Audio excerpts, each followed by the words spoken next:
सुप्रभात बच्चों, हम अपनी वसंत भाग 3 कक्षा 8वीं हिंदी की पाठ्य पुस्तक में से पाठ 18 कर रहे थे, जिसका शीर्षक है टोपी। तो इसका हमने एक पेज कर लिया था। आज हम नेक्स्ट पेज करेंगे। तू समझती नहीं, गवरा हंसकर बोला।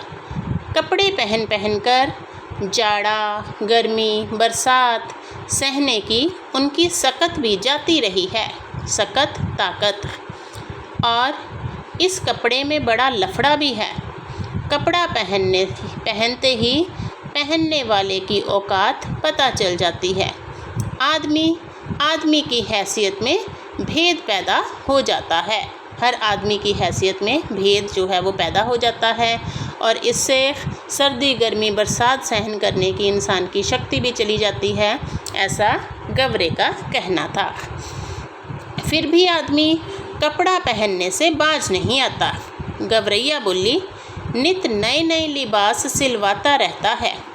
गवरैया का कहना है कि फिर भी आदमी जो है वो नए नए कपड़े सिलवाता रहता है। ये निरा पोंगापन है। पोंगापन मतलब मूर्खता।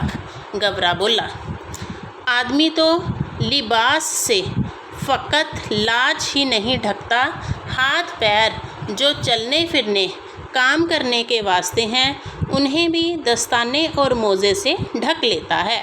अब आगे गवरे का कहना है कि आदमी केवल कपड़े ही नहीं पहनता, वह तो अपने हाथों और पैरों को भी दस्तानों और मोज़ों से ढक लेता है। सिर पर लटे हैं फिर भी टोपी से ढक लेता है। वो उसका कहना है कि सिर पर बाल हैं लेकिन फिर भी उसे टोपी से ढक लेता है। अपन तो नंगे ही भले। और गवरे का कहना है कि हम लोग तो नंगे ही भले हैं। उनके सिर पर टोपी कितनी अच्छी लगती है, गवरैया बोली। गवरैया का कहना है कि आदमी के सिर में टोपी कितनी अच्छी लगती है। मेरा भी मन टोपी पहनने को करता है। टोपी तू पाएगी कहाँ से, गवरा बोला। गवरे का कहना है कि तू टोपी कहाँ से प्राप्त करेगी। टोपी तो आदमियों का राजा पहनता है। गवरा कहता है कि टोपी आदमियों का जो राजा होता है वो पहनता है। जानती है, एक टोपी के लिए कितनों का टाट उलट जाता है। कितनों का टाट उलट जाता है मतलब एक टोपी जो एक ताज प्राप्त करने के लिए, कोई एक सीट प्राप्त करने के लिए कितने काम करने पड़ते हैं, कितनी मुश्किल से वह सीट प्राप्त होती है। ज़रा सी चूक हुई, गलती ज़रा सी चूक हुई नहीं कि टोपी उछलते देर नहीं लगती। कि ज़रा सी गलती हो जाए तो वहीं पर ही बेइज्जती हो जाती है। अपनी टोपी सलामत रहे, सलामत सुरक्षित, इसी फिक्र में कितनों को टोपी पहनानी पड़ती है। मेरी मान तो तू इस चक्कर में पड़ ही मत। गवरा था तनिक समझदार, इसलिए शक्की। गवरा समझदार था पर थोड़ा शक्की था, जबकि गवरैया थी ज़िद्दी और धुन की पक्की। दूसरी तरफ गवरैया ज़िद्दी थी और अपनी धुन की पक्की की जो ठान लिया वो ठान लिया, ठान लिया सो ठान लिया, उसको ही जीवन का लक्ष्य मान लिया।